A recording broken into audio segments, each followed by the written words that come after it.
अस्सलाम वालेकुम। Easy health and beauty tips में खुश आमदीद। उम्मीद करती हूँ कि आप सब लोग खैरियत से होंगे। तो चलिए स्टार्ट करते हैं आज की वीडियो। आज की वीडियो जो है वो बॉडी को डिटॉक्स किस तरीके से करते हैं इसके हवाले से है, क्योंकि हम रोज़ाना की बुनियाद पे जो चीज़ें खा रहे होते हैं वो हमारे अंदर जाके स्टोर हो रही होती हैं, हमारे मैदे से गुजर के वो हमारी पूरी बॉडी में लग रही होती हैं।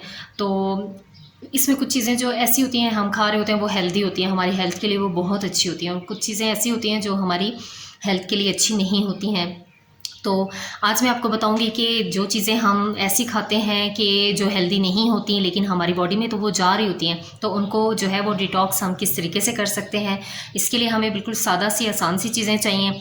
आज मैं आपको बताऊंगी कि हमें क्या क्या चीज़ें चाहिए जिससे हम अपनी बॉडी को डिटॉक्स कर सकते हैं। तो एक गिलास हमें पानी चाहिए और इसके साथ हमें हाफ़ टी स्पून जो है वो अजवाइन चाहिए होगी और हाफ़ टी स्पून हमें सौंफ चाहिए होंगे। तो अब मैं आपको बताऊंगी कि सौंफ के और अजवाइन के फ़ायदे क्या हैं, क्यों हम इसको यूज़ कर रहे हैं। तो मैं आपको बताऊंगी कि सौंफ जो है वो एक तो हमारी बिनाई को तेज़ करता है, ठीक है। दूसरा, मोटापा, आजकल हर दूसरे बंदे के साथ मोटापे का मसला है, तो मोटापे को ये काफ़ी हद तक कंट्रोल करता है। दिमागी कमज़ोरी जो हो जाती है उसको ख़त्म करता है। जिगर की कमज़ोरी, मैदे की कमज़ोरी को भी ये ख़त्म करता है। और सौंफ के जो सबसे ज़्यादा फ़वाइद हैं वो ख़वातीन के लिए हैं, क्योंकि इसमें फ़ीमेल हार्मोन पाया जाता है जिसे एस्ट्रोजन कहा जाता है। ये काफ़ी मिकदार में सौंफ के अंदर पाया जाता है, तो फ़ीमेल्स को जो है ये ज़रूर यूज़ करना चाहिए। इसके साथ जो है वो अजवाइन है। अजवाइन जो है, अजवाइन के तो इतने ज़्यादा फ़वाइद हैं कि जिसकी हद नहीं है। ये एक तो मैदे और जिगर की इस्लाह करती है। इसके साथ जो है वो हमारे जिस्म में कहीं भी दर्द हो तो बिल्कुल आप एक चुटकी जो है वो अजवाइन खाएंगे तो आपको उससे भी आराम आ जाएगा।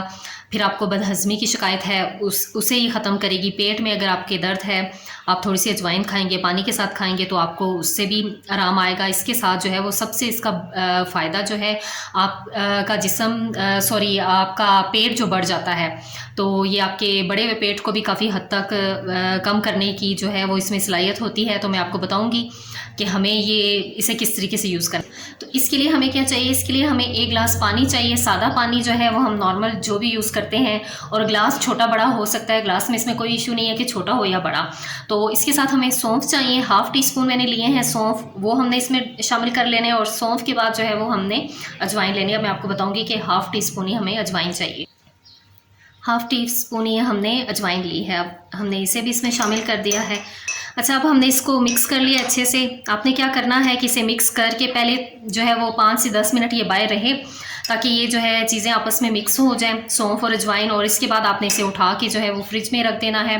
रात भर ये भीगा रहेगा और सुबह आपने उठ के खाली पेट ये लेना है। ये ना हो कि आप नाश्ता करने के बाद ले रहे हैं या दिन को ले रहे हैं, नहीं, इसे सुबह खाली पेट ही आपने लेना है। और फिर इसके बाद जो है वो तकरीबन 20 मिनट से आधे घंटे तक आपने इसके बाद नाश्ता करना है। ये ना हो कि आप ये पिएँ और साथ ही आप नाश्ता कर लें, इसका वेट करना है। इसमें रात भर ये भीगी रहेंगी तो इसकी तासीर बहुत, एक तो ये ठंडी हो जाएगी क्योंकि गर्मी का मौसम है, इसकी तासीर ठंडी हो जाएगी। और हमारी बॉडी आजकल क्योंकि गर्मी है, हम लोग पानी जितना मर्जी पिएँ लेकिन फिर भी हमारे जिस्म में पानी की कमी हो ही जाती है, तो ये उसे भी पूरा करेगा। इसे आपने क्या करना है कि मिक्स करके रख देना है। रात भर ये फ्रिज में रहे या किसी भी ठंडी जगह पे आप रख लें। सुबह आप इसमें बर्फ़ डाल के यूज़ कर लें, जिस तरीके से भी हो, लेकिन ये आपने गर्म नहीं पीना, इसे ठंडा करके पीना है और इसे छान के पीना है, ठीक है। इसे सुबह आपने क्या करना है कि इसे छान लेना है और फिर जो बाकी पानी पूरा बचेगा आपने वो पीना है, क्योंकि रात भर जितनी भी अजवाइन और सौंफ की खुसूसियात हैं इसमें शामिल हो जाएंगे। तो ये आपको फिर बहुत अच्छे से इसका जो है वो फ़ायदा मिलेगा। आप इसे एक बार ट्राई कीजिएगा और फिर मुझे बताइएगा कि आपको कैसा लगा है। अपनी दुआओं में मुझे याद रखिएगा। अल्लाह हाफिज़।